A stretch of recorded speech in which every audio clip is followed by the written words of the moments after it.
Show of hands. Has life ever just caught you completely off guard? Most people tend to struggle with the how to move past life disruptions or devastations. The truth is that life happens to all of us. And oftentimes, when we are met with these unexpected outcomes, it leaves us confused and fearful and maybe questioning whether we made the right decisions, right? And I can remember a time when I was just really struggling with getting clarity around things in my life after a disruption.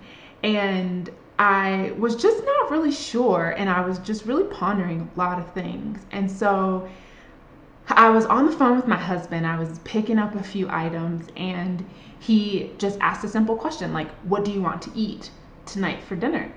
And I was like, "I don't know." And I pondered a little bit, and then I said, "Well, what I really want is pizza from this specific place that we really like. But I don't really like their wings. I actually would prefer wings from someplace else." And so he was, kind of like, "Okay, that's fine." And then I said, "But I don't really feel like driving to another place or two different places, right?" And so he like paused for a minute and then he said, "I guess I don't understand what is stopping you from just going after the things that you want." And he said it very, nonchalant, but it really hit me like a lightning bolt. And I thought, oh my gosh, this doesn't just apply to pizza and wings. This applies to my life. Like, what are the things, that are stopping me? What are the things that may be stopping you from going after the things that you want? And I share that story because I think oftentimes when faced with unexpected things or life disruptions, we have to have people in our lives that can ask us these important questions or be courageous enough ourselves to check in with ourselves and ask, what is it that I want and what is stopping me from moving forward despite, this unforeseen or unexpected situation, right? And so there are other times, right, where life disruptions maybe cause you to lose confidence, and to be fearful about going after those things, right? And so there's this movie that I actually really like called I Feel Pretty. And the premise of the movie is that there's this young, insecure girl who is in a spin class and she hits her head and she wakes up like believing that somehow her outward appearance had just miraculously transformed, and she like turns into this like gorgeous, confident bombshell, right? She's like the diva that she's always dreamed of being. So she starts attracting all of these things that she had previously only dreamed of. So she was really having fun in her life. She got her dream job. She got this awesome boyfriend. And so in the end, she realizes that nothing externally had actually changed, but that she was exuding the things that she desired, and thus she was attracting these things in her life. And I love this story because it points to the power of belief and who we believe we are and what we think is possible for our lives. This specific story speaks to an experience of someone who really just unconsciously gave themselves permission to see themselves differently.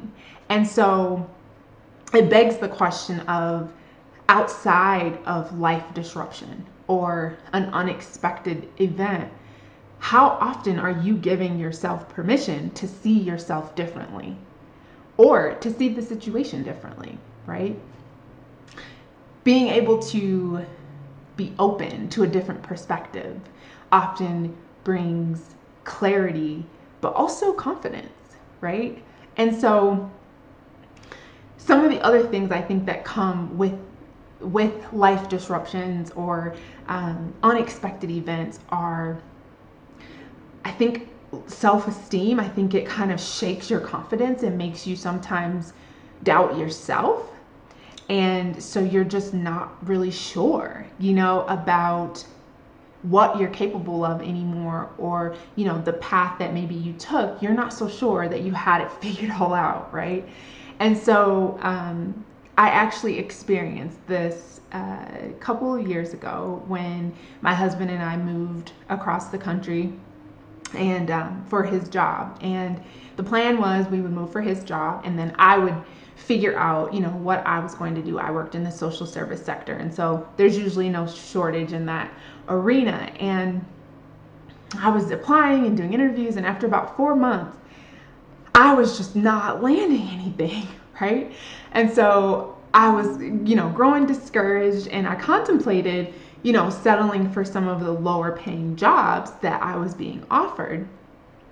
And I sort of questioned, well, maybe I should be just grateful for the fact that I moved across the country and I'm able to secure any job, right? Like, forget that I am a highly qualified professional who has years of management and leadership experience. I have a doctorate degree and highly qualified, right? Like, all of that kind of went out the window.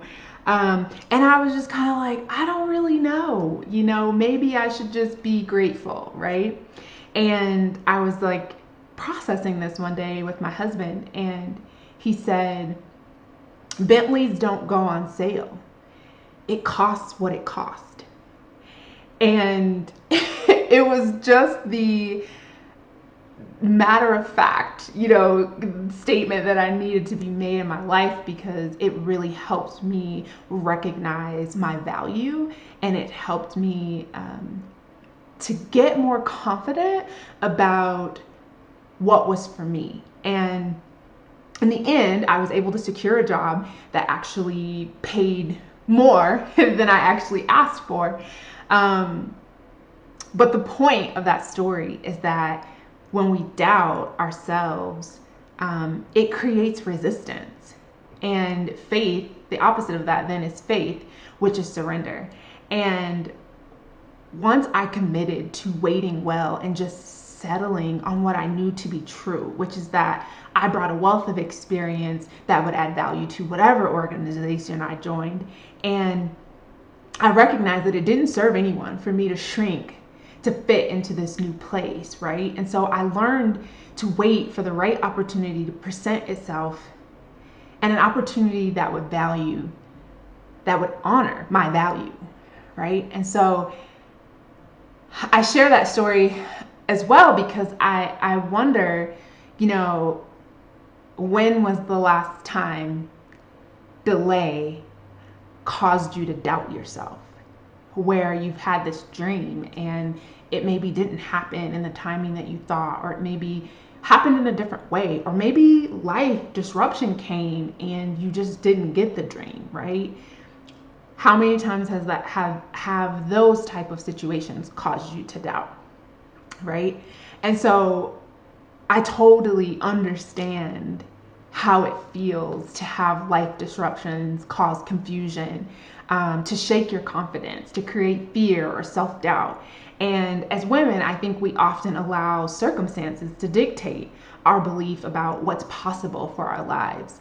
And the truth is, disruption is sure to come, right? But what I like to call the 3 C's are keys to really overcoming the unexpected. And so those 3 C's are getting clear, getting confident, and getting committed.